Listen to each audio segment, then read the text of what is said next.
Leaellynasaura, meaning Leyland's lizard, is a genus of small herbivorous ornithischian dinosaurs from the late Aptian to early Albian stage of the early Cretaceous, around 118 to 110 million years ago. It was first discovered in Dinosaur Cove, Australia. The only known species is Leaellynasaura graphica. It was described in 1989 and named after Leland Rich, the daughter of the Australian paleontologist couple Tom Rich and Patricia Vickers Rich, who discovered it. The specific name, Amica graphica, translates to friend writing and honors both the Friends of the Museum of Victoria and the National Geographic Society for their support of Australian paleontology. There we go. Okay. Leaellynasaura graphica. Leaellynasaura was a relatively small dinosaur. Recent estimates put its body length at roughly 180 centimeters, including the tail. It is known from several specimens, including 2 nearly complete skeletons and 2 fragmentary skulls. Hearn argued that, unlike more advanced ornithischians, Leaellynasaura lacked ossified tendons in its tail. He also argued that the tail is noteworthy as among the longest relative to its body size of any ornithischian. The tail was 3 times as long as the rest of the body combined. It also has more tail vertebrae than any other ornithischians except for some hadrosaurs. However, in a subsequent revision of fossil material attributed to Leaellynasaura,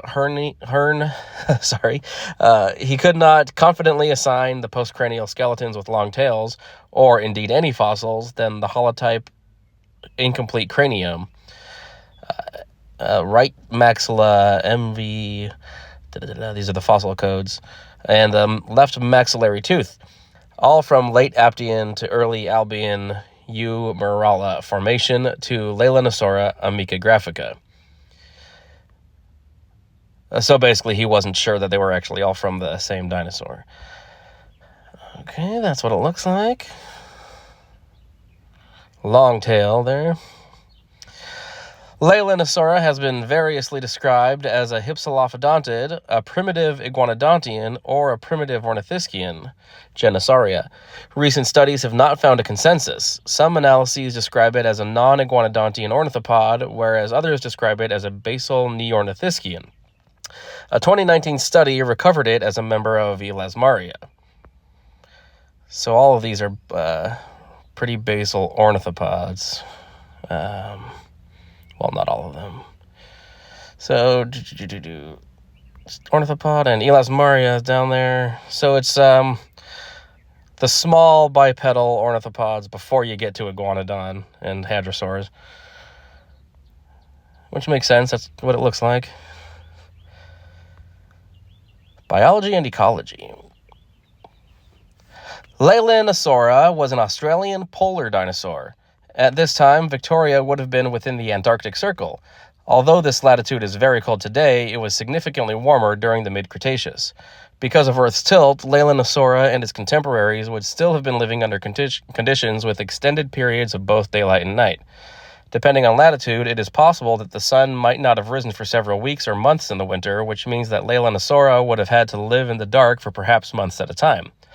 A skull fragment interpreted as being from Leaellynasaura has been reported as showing enlarged eyes and the suggestion of proportionally large optic lobes, implying an adaptation to low-light conditions. However, the relatively large orbits of this specimen were more recently interpreted as representing characteristically large eyes of a juvenile individual rather than any low-light adaptation. Its diet consisted of plants that grew low to the ground like horsetails, cycads, and ferns.